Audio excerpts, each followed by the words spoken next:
সুপ্রিয় দর্শক, আজকের ইফতার পর্বে আমি খুব সুন্দর একটি পুডিং নিয়ে এসেছি। আশা করি আপনাদের খুব ভালো লাগবে।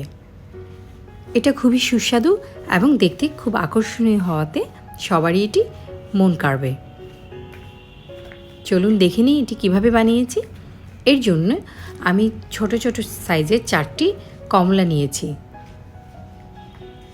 এবার আমি ভালো করে খোসাটা ছাড়িয়ে নিয়েছি এবং কমলাগুলোকে আস্ত রেখেছি। আপনারা যতটুকু পারেন এই আঁশটা ছাড়িয়ে নেবেন। এবার আমি 1 লিটারের একটা বোতল নিয়েছি, একটা প্লাস্টিকের বোতল। আপনারা একটা পানির বোতলও নিতে পারেন এবং লম্বা একটি কাঠি নিয়েছি। কাঠির বরাবর আমি এই বোতলটাকে কেটে নিব। ঠিক বোতলের উপরের দিকে এতটুকু অংশ কেটে নিলেই হবে, চৌকো অংশটুকু। আমি প্রথমে একটু ফুটো করে নিয়েছিলাম একটা ছুরির সাহায্যে। একটু ছুরিটা আগুনে গরম দিয়ে তারপর আমি একটা কাঁচি দিয়ে কেটে নিয়েছি। এবার আমি 1.5 টেবিল চামচ আগার নিয়েছি, যেটা 1/3 কাপ পানি দিয়ে একটু গুলিয়ে রেখে দিব। আপনারা চাইলে আগারের পরিবর্তে চায়না গ্রাসও ব্যবহার করতে পারেন।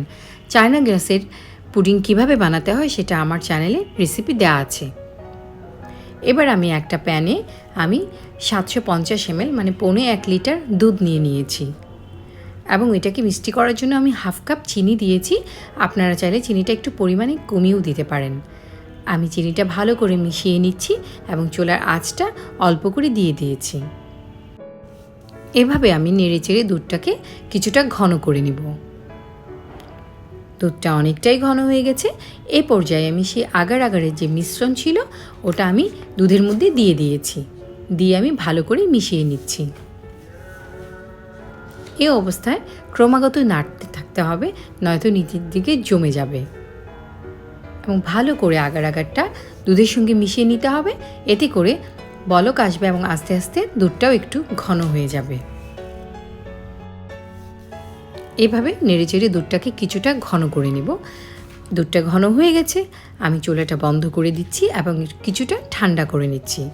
গরম গরম অবস্থায় কখনোই বোতলে ভরবেন না, তাতে করে বোতলটা কুঁচকে যাবে, বাঁকা হয়ে যাবে। এটা কিছুটা ঠান্ডা হয়ে গেছে। এই পর্যায়ে আমি একটা চামচের সাহায্যে নিচে 1 ইঞ্চি পরিমাণ আমি মিশ্রণ দিয়ে দিয়েছি। এবার একটি কাঠি দিয়ে আমি দেখাচ্ছি ঠিক মাঝ বরাবর কাঠিটাকে এভাবে সেট করে। আপনারা চাইলে উপরের দিক থেকেও কমলাটা দিতে পারেন, কিন্তু আমার যে কাঠিটা সেটা উপরের দিকটা বাঁকা আছে, তাই প্রথমে আমি কমলাগুলো এভাবে ভরে নিচ্ছি, তারপর আমি কাঠিটাকে ওভাবে সেট করছি। যদি কাঠিটাকে উপর দিক থেকে আমি কমলাগুলো দিতে পারতাম তাহলে হয়তো আরেকটু সহজ হতো। এবার আমি কাঠির উপরের মাথাটি ধরে আমি পুডিংয়ের মিশ্রণটা দিয়ে বোতলটিকে ভর্তি করে নিব।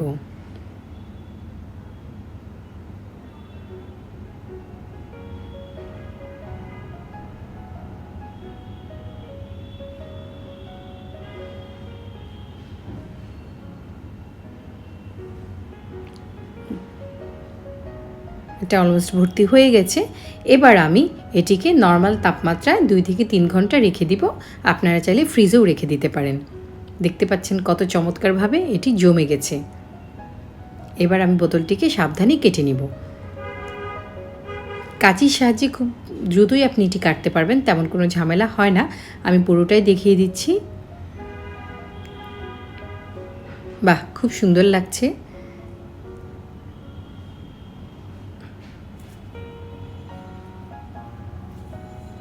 বোতল থেকে পুডিংটা খুব সহজেই আলাদা হয়ে গেছে।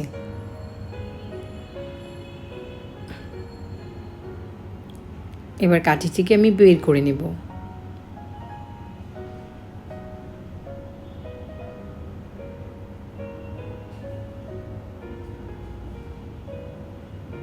এবার আমি পুডিংটিকে কেটে নিচ্ছি।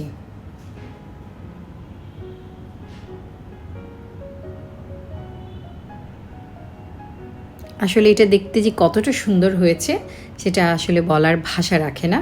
খুবই সুন্দর, খুবই আকর্ষণীয়, ঠিক তেমনি খেতেও অত্যন্ত চমৎকার। আর পুষ্টিগুণ সেটা তো নিঃসন্দেহেই সেরা। আমার মনে হয় আজকের রেসিপিটি আপনাদের ভালো লেগেছে। আমার আজকের রেসিপি যদি আপনাদের ভালো লাগে, আপনাদের উপকারে আসে, আমার চ্যানেলটা সাবস্ক্রাইব করবেন আশা করি। লাইক, শেয়ার এবং কমেন্ট করে আপনাদের মূল্যবান মতামত আমাকে জানাবেন। আর বেল আইকনটা ক্লিক করে দিলে আমার ভিডিওগুলো সবার আগেই আপনি পেয়ে যাবেন। লিয়াস রেসিপির সাথে থেকে ব্যতিক্রম রান্নায় নিজেকে আত্মনির্ভরশীল ও আত্মবিশ্বাসী করুন। খাবেন যখন ভালোটাই খান, রান্না হোক আয়ের মাধ্যম। আল্লাহ হাফেজ।